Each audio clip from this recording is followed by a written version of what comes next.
Nearly 2 days after fire destroyed her house in Springfield, Luz Colon sits across the street, refusing to leave the place she's called home for 39 years. You know, her house, so she wants to be here watching her house.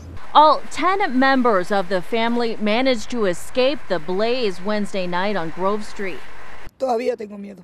She's still scared.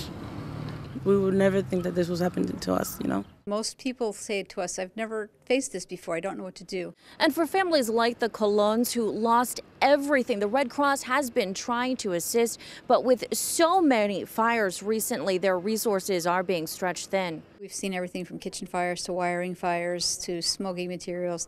There is still no word on what caused this blaze. Colon says it started in her granddaughter's bedroom.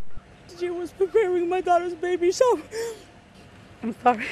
All the stuff that she had prepared for, you know, decorations and, you know, little knickknacks for the party. Everything was in the living room when it went up in flames. It's a lot of memories that just, you know, burnt up. Alicia Rodriguez, 22 News.